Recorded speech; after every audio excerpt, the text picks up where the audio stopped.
Okay student, तो आज हमें देखना है रक्त परिसंचरण का स्ट्रक्चर देखना, यानी ब्लड सर्कुलेशन जो स्तनधारियों में होता है, ठीक है, उसके बारे में हम देखना। ओके बताइए, स्तनधारी जो होते हैं, मैमल्स जो होते हैं, उनमें कितने चैम्बर होते हैं? 4 चैम्बर होते हैं। 4 चैम्बर होते हैं। 4 चैम्बर होते हैं। तो यहाँ हमने स्ट्रक्चर बना रखा है यहाँ पे सारे चैम्बर का, यानी मैमल्स के जो हार्ट होते हैं, हार्ट में 4 चैम्बर्स होते हैं और इसमें ब्लड का सर्कुलेशन कैसे होता है ये हमें देखना है। सबसे पहले हम यहाँ देखेंगे, यहाँ फेफड़ा से ब्लड आता है, यहाँ आता है इसमें, इसे हम वाल्व 1 भी बोलते हैं, इसे फुफ्फुसीय शिरा बोलते हैं और इंग्लिश में पल्मोनरी वेन बोला जाता है। अच्छा, यहाँ से एक और चीज है, इससे पहले मैं आप लोगों को बता दूं कि रक्त परिसंचरण का जो जानकारी है, रक्त परिसंचरण के बारे में हमें जानकारी किस वैज्ञानिक ने दिया था? विलियम हार्वे ने दिया था। सबसे पहले रक्त परिसंचरण या रक्त परिवहन का जो जानकारी जो थी उसके बारे में हमें विलियम हार्वे ने दिया था, ठीक है। ओके, तो यहाँ से फेफड़ा से निकलता है रक्त, या फुफ्फुसीय शिरा से होती है यानी पल्मोनरी वेन से होते हुए बायां अलिंद में आता है। बायां अलिंद को इंग्लिश में क्या बोलते हैं? लेफ्ट एट्रियम बोलते हैं। लेफ्ट एट्रियम में आता है और लेफ्ट एट्रियम से ब्लड जो है फिर आपका बायां निलय यानी लेफ्ट वेंट्रिकल में आता है।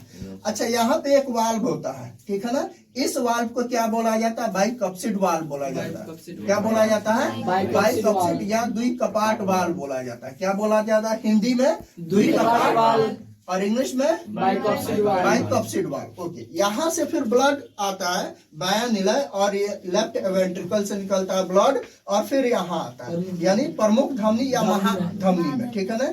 इसे क्या बोला जाता है इंग्लिश में? मेन आर्टरी या ऑटा बोला जाता है। क्या बोला जाता है? इसे ऑटा भी कहीं कहीं बोला जाता है। ओके, फिर ये जो होता है, ये जब यहाँ से निकलता है, ये यहाँ से जो लंग से चलता है, लंग से चलने के बाद ये ऑक्सीजनीकृत ब्लड होता है, ऑक्सीजनेटेड ब्लड होता है, यानी ऑक्सीजन के साथ आता है। यहाँ से आता है इसमें बाइकप्सिड वाल्व से, फिर लेफ्ट वेंट्रिकल में आता है, फिर ये ऑक्सीजनीकृत ब्लड ही लेता है और यहाँ से सारे जो ऑक्सीजनेटेड यानी ऑक्सीजनीकृत जो ब्लड होता है, रक्त होता है, उसको हमारे शरीर के जितने भी अंग है सारे अंगों तक पहुंचा देता है। जब सारे अंगों तक उस ब्लड को, उस रक्त को पहुंचा देता है, तो यहाँ से फिर जब रक्त सारे अंगों से निकलते हैं तो वो रक्त कैसा हो जाते हैं? अशुद्ध हो जाते हैं। इट मीन्स कि उसमें CO2 की मात्रा हो जाती है, CO2 के साथ वो मिल जाते हैं यानी ऑक्सीजन खत्म हो जाते हैं। और यहाँ से फिर डीऑक्सीजनेटेड जो ब्लड होता है यानी कि विऑक्सीजनीकृत जो ब्लड होता है, रक्त होता है, अब सारे ऑर्गन्स जो होते हैं, बॉडी ऑर्गन्स जो होते हैं, उनसे निकलते हैं और यहाँ पे आते हैं प्रमुख शिरा या महाशिरा भी बोलते हैं और यहाँ निकलते हैं। यहीं पे जब निकलते हैं तो यहाँ पे ये जो होता है, हम भोजन करते हैं ग्लूकोज और O2 में। ये भोजन जब करते हैं तो हमें क्या मिलता है? ग्लूकोज मिलता है, O2 मिलता है। ये ऑक्सीजनेटेड होकर ATP और CO2 में टूट जाता है, यानी यहाँ पे क्या है? डीऑक्सीजनेटेड ब्लड है, ठीक है ना। तो यहाँ से चलता है और यहाँ से चलने के बाद ब्लड फिर आता है दायां अलिंद में, लेफ्ट एट्रियम में आता है। लेफ्ट एट्रियम से फिर ये क्या होता है? राइट वेंट्रिकल में आता है यानी दायां निलय। अब यहाँ पे भी एक वाल्व है, जैसे यहाँ पे एक वाल्व है बाइकप्सिड वाल्व है, वैसे ही एक वाल्व यहाँ पे भी है। इस वाल्व को क्या बोलते हैं? Tricuspid valve. क्या बोलते हैं?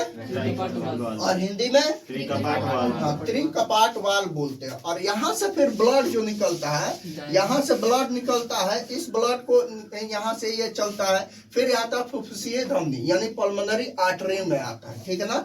और ये जो ब्लड होता है ये भी ऑक्सीजनीकृत ब्लड होता है। क्यों? क्योंकि यहाँ तो ये शुद्ध हो गया लेकिन इसके साथ ऑक्सीजन अभी मिक्स नहीं हुआ, ठीक है ना।